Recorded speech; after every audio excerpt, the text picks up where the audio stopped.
បាទនេះគឺទេសភាពផ្ទាល់នៅក្នុងទឹកដីខេត្តកំពង់ឆ្នាំងនៃយើងផងដែរ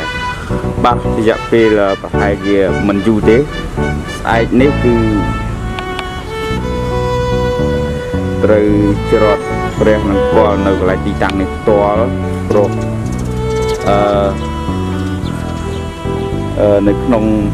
ទឹកដីខេត្តកំពង់ឆ្នាំងបាទប្រវត្តិសាស្ត្រឲ្យលើកទី1តែម្ដងគឺសម្ដេចព្រះអង្គសីហមុនីបាទនិងសពរាជហារតីចាប់អារម្មណ៍នៅក្នុងទឹកដីខេត្តកំពង់ឆ្នាំងដឹកនាំដោយលោកអភិបាលនៅគណៈអភិបាលខេត្តកំពង់ឆ្នាំងសុនសវណ្ណរិទ្ធដែលលោកខិតខំបំពេញការងារនៅក្នុងខេត្តកំពង់ឆ្នាំងទាំងមូលផងដែរបាទអរគុណណាស់ទេសភាពទាំងអស់នេះគឺទូរទស្សនិកជននីតិមេត្រីបាទហើយខ្ញុំបានមកដឹកផ្ទាល់នៅក្នុងទឹកដី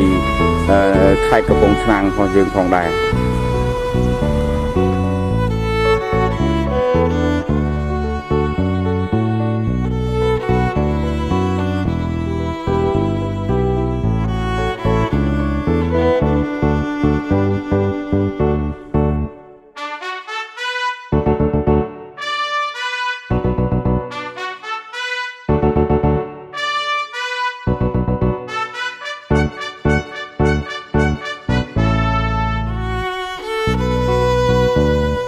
បាទយើងឃើញថាមន្ត្រីរាជការ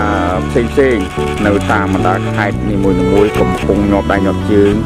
បាទតុបតែងលម្អបាទ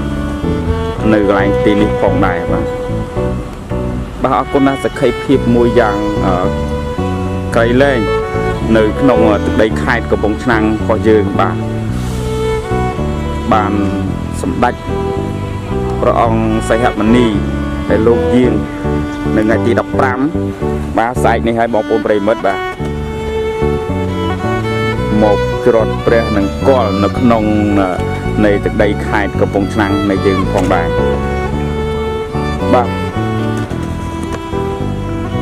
អរគុណណាស់ប្រិមិត្តបាទអញ្ជើញតាមដាននឹងទស្សនាជាមួយខ្ញុំបាទបន្តទៅទៀត